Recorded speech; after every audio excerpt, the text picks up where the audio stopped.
আমি আমাদের আকাবেরদের জীবনীর ভিতর থেকে একটা জীবনী বলতে চাইতেছি। হুসাইন আহমদ মাদানী রহমতুল্লাহ আলাইহি একবার হাটহাজারী মাদ্রাসায় আসছিলেন। আজ থেকে 50 বছর আগের কথা হবে। কারো মনে আছে কিনা আমি জানি না। আহমদ শফি সাহেব রহমতুল্লাহ আলাইহি যদি জীবিত থাকতেন তাহলে ওনার কাছ থেকে হয়তো আমার কথাটাকে সত্যায়িত করা যেত। ওই সময় কোনো নলের ব্যবস্থা ছিল না। হাটহাজারীর পুষ্কুনির সিঁড়িতে বসে উজু করতে হইতো। হুসাইন আহমদ মাদানী রহমতুল্লাহ আলাইহি উজু করতেছিলেন। পুরান মসজিদের সামনে পুষ্কুনি ছিল, যারা দেখছে তারা দেখছে। ওইটার এক পাড়ের দিকে, দক্ষিণ পাড়ের দিকে একটা পিপিলিকা পানিতে হাবুডুবু খাইতেছিল, কারো চোখে পড়ে নাই। হুসাইন আহমদ মাদানী রহমতুল্লাহ আলাইহি চোখে পড়ছে। উনি উঁচু ছাড়ছেন, ওই দিকে গেছেন। পানিতে নামতে নামতে হাঁটু পানিকে অতিক্রম করা রান পানি পর্যন্ত নামছেন। তারপরও পিপিলিকার নাগাল পাইতেছিলেন না। তো উনি মেসওয়াক বাহির করে আগে বাড়াইয়া দিচ্ছেন, পিপিলিকাকে উঠে উপরে ছেড়া দিচ্ছেন। সমস্ত ছাত্ররা ওনার ওই সময় উপস্থিত ছিল। হুসাইন আহমদ মাদানী রহমতুল্লাহ আলাইহি। আমরা আমাদের আকাবেরদেরকে চিনি না। আমাদের ইয়াং যুবকরা আজকে আকাবেরদেরকে চিনে না। না চিনার কারণেই আমরা আকাবেরদের না অনুসরণ করতে পারি না, আকাবেরদের ব্যাপারে সঠিক মনের থেকে মুখ দ্বারা ব্যক্ত করতে পারি।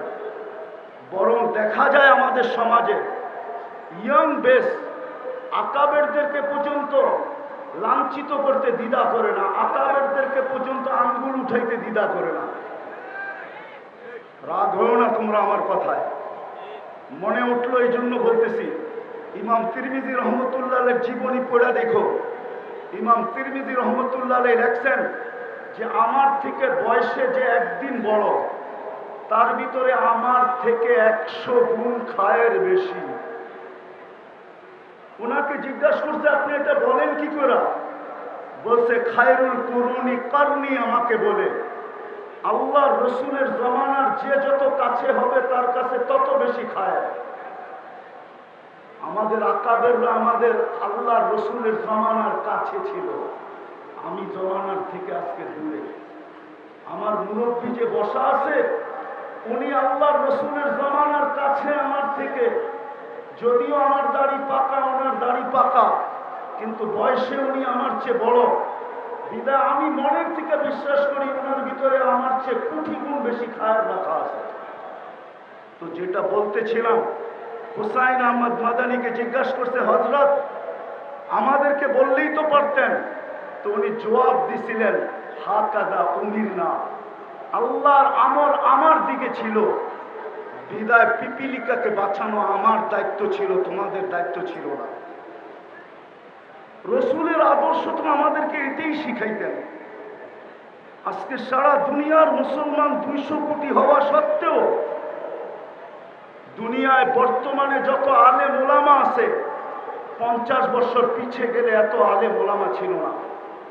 আজকে যত মাদারেস আছে এত মাদারেস ছিল না। আজকে যত হেফজোখানা আছে এত হেফজোখানা ছিল না। আজকে যত খোতাবা আছে অতীতে এত খোতাবা ছিল না। কিন্তু আজকে যতটুকু দুর্দশা 50 বছর আগে আমাদের এরকম দুর্দশা ছিল না। কসম খোদার, আমার মুরব্বীরা আছে কিনা জানি না, কারণ বাজারে সভা ছিল। হযরত মাওলানা আব্দুল গফফার সাহেব রহমতুল্লাহ আলাইহি উনি কারণ বাজারের সভায় বয়ান করতেছিলেন। আমাদের রাষ্ট্রপতি এরশাদ সাহেব পাশে বসা ছিল। উনি তখন রাষ্ট্রপ্রধান। আব্দুল গফফার সাহেব হাসতে হাসতে বলতেছিল এরশাদ সাহেবকে লক্ষ্য করা যে আপনি আমাদের রাষ্ট্রপ্রধান, আমাদের একটা নীতি আছে, রীতি আছে। প্রথম দিন বাসর ঘরে যদি বউকে দেখতে হয় তাইলে আমাদের দেশে টাকা দিয়ে দেখতে হয়। মধ্যখানে শালা শালীরা পর্দা ধরে, জামাই যতক্ষণ পর্যন্ত টাকা না দেয় তো পর্দা উঠায় না, নিজের বউয়ের চেহারা দেখতে দেয় না। আপনি আমাদের রাষ্ট্রপ্রধান হওয়া সত্ত্বেও আপনি আপনার বউকে এরকম খোলা ছেড়া দিলেন কি করে যে এখন একজন রিক্সাওয়ালাও পয়সা ছাড়া আপনার ওয়াইফকে দেখে?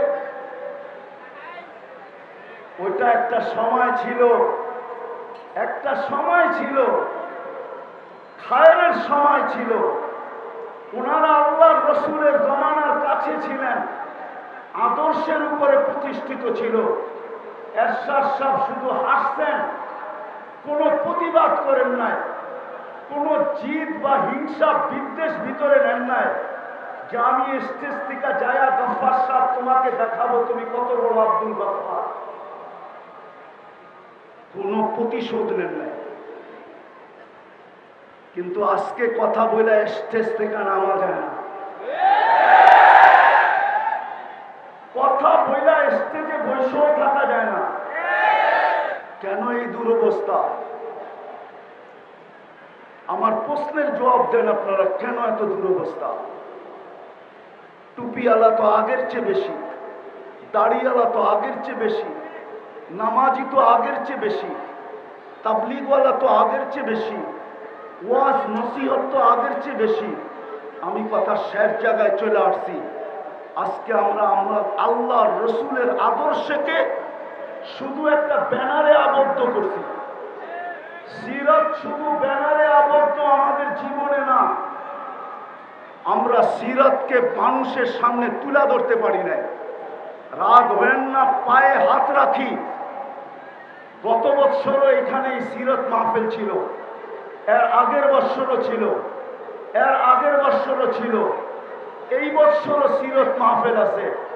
কিন্তু আমি ওলামা তোলাবাদের পায়ে হাত রেখা বলবো, শুধু বৎসরে একটা সিরাত মাহফিল করার দ্বারা জাতির ভিতরে সিরতের আকর্ষণ আসবে না, বরং আমাদেরকে রবিউল আউয়াল মাস পুরাটা প্রত্যেক মহল্লায়, প্রত্যেক মসজিদে, প্রত্যেক গলিতে, প্রত্যেক এলাকায় সিরতের প্রয়োজনীয়তা যদি মানুষের সামনে তুলে ধরতে পারি, সিরতের উপকারিতা যদি মানুষের সামনে তুলে ধরতে পারি, যে সিরতের দ্বারা আল্লাহর রসুলের আদর্শ দ্বারা যদি আদর্শবান হই, তাইলে আমাদের সমাজটা কিরকম হবে, এই চিত্রটা যদি আমরা তুলে ধরতে পারি, তাইলে খোদার কসম হইতে পারে আমাদের সমাজ এরকম হবে যে এই সমাজটা সারা দুনিয়ার ভিতরে মডেল হিসাবে রূপান্তরিত হবে। যদি সারা রমজানে যদি পুরা রমজানে ফাজাইলে রমজান পড়া হইতে পারে, হজের মাসে যদি পুরা মাস ফাজাইলে হজ পড়া হতে পারে, তাহলে রবিউল আউয়াল মাসে প্রত্যেক মসজিদে কেন সিরাতের কিতাব পড়া হয় না? আমরা সবাইকে সিরাতের কিতাব পড়তে বলি না কেন? সবচেয়ে ছোট একটা সিরাতের কিতাবও তো পড়তে বলতে পারি। সিরাতে খাতিমুল আম্বিয়া সবচেয়ে ছোট সিরাত, আমরা কেন আমাদের যুবকদেরকে উজ্জীবিত করতে পারি না? আমাদের যুবকরা সারা রাত্র নেটের ভিতরে থাকে, আনলিমিটেড সারা রাত্র ব্যয় করতে থাকে, অথচ অল্প একটু নেট খরচ হবে সিরাতে খাতিমুল আম্বিয়া পড়তে। আমরা কলেজের ছেলেদেরকে কেন হাতে পায়ে ধরে উদ্বুদ্ধ করতে পারি না? কেন স্কুলের ছেলেদেরকে পারি না? কেন ইউনিভার্সিটিতে ছেলে মেয়েদেরকে পারি না? আমার কথা একমত হবেন কি হবেন না জানি না। আমি দুনিয়া ঘুরে বলতেছি, আমি আপনাদের স্বাধীনতা দেখি নাই, কেননা আমি জুলাইয়ের 18 তারিখে চলে গেছি, আমি আগস্টের 18 তারিখে বাংলাদেশে আসছি।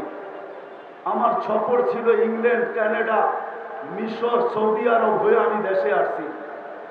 আমাদের এখন সময় আসছে, আমাদের উচিত স্কুল কলেজ সর্বত্র আমাদের উচিত, বিশেষ করে ওলামা তোলাবাদের উচিত এই রবিউল আউয়াল মাসটাকে কেন্দ্র করে প্রত্যেক গলি গলি সিরতের প্রয়োজনীয়তা বয়ান করা, প্রত্যেক মসজিদে সিরতের তালিম করা, আল্লাহ রসুলের আদর্শ সর্বক্ষেত্রে ছাড়ার কারণে আজকে আমরা নিজের দেশেও লাঞ্ছিত, বিদেশে তো লাঞ্ছিত, লাঞ্ছিত অন্যের হাতে তো লাঞ্ছিত, লাঞ্ছিত আমরা নিজেদের হাতেও লাঞ্ছিত।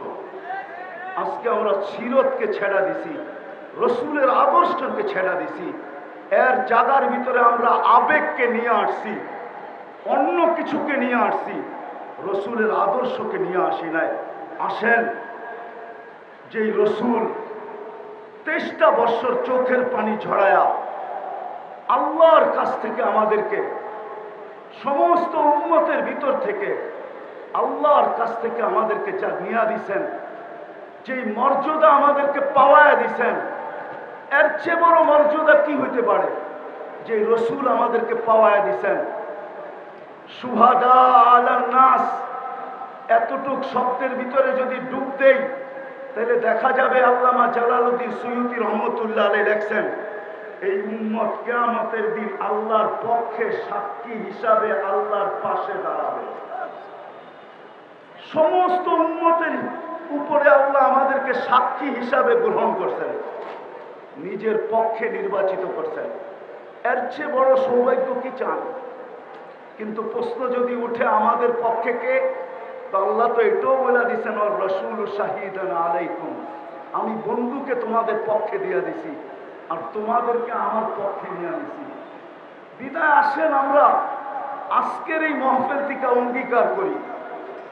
আর এটা না হওয়ার কারণে রবিউল আউয়াল মাস ব্যাপী প্রত্যেক মসজিদে, প্রত্যেক গলিতে, প্রত্যেক মহল্লায়, প্রত্যেক গ্রামে, প্রত্যেক ইউনিয়ন, থানা, জেলায় সিরাতের চর্চা না হওয়ার কারণে রবিউল আউয়ালের নামে হাজারো আগাছা সমাজে ছড়ায় গেছে। যতই চিৎকার দেন, এই চিৎকারে দিলের মহব্বত বাহির করা যাবে না। যদি মহব্বত বাহির করতে হয় তাইলে ওইটাকে আগে ডিলেট করতে হবে, আর নবীওয়ালা মহব্বত দিয়া ওইটাকে ধুইতে হবে। নাইলে এই আগাছা দূর করা যাবে না, যে আগাছা রবিউল আউয়ালের নামে বাংলাদেশে ছড়ায় গেছে। আপনি বলবেন, আপনি যে প্রবচন দিলেন যে সারা মাস প্রত্যেক মসজিদে সিরাতের তালিম, সিরাতের আলোচনা, গলিতে, মহল্লায়, হাটে, বাজারে, প্রত্যেক গ্রামে, এরকম কি দুনিয়ার কোনো দেশ আছে? আমার সাথে চলেন, আমি আপনাদেরকে দেখায় দিব। আমি ওই দেশে গেছি, একবার জেনে 6 বার গেছি। আর একবার আমি ওই মহফিলে নিজে গেছি। আমার যাওয়ার কথা ছিল 1 সপ্তাহ পরে। আমাকে ওনারা চিঠি পাঠাইছেন, আমাদের এখানে 1 মাস সুদানে সিরতের আলোচনা হয়, টানা 1 মাস, রবিউল আউয়ালের 1 থেকে নিয়ে 30 তারিখ পর্যন্ত। আপনি যখন আসবেন তো 1 সপ্তাহ আগে আসেন। আপনি আরবি না বলতে পারলেও ভাঙ্গা ভাঙ্গা যা বলতে পারেন, আমরা আপনার মুখ থেকে কিছু শুনতে চাই। এখনো আপনি সার্চ দিয়ে দেখতে পারেন, সুদানে 1 মাস সিরতের চর্চা হয়, সিরতের 1 মাস। আপনারা আর কয়জন? এক এক মজমায় 4 থেকে 5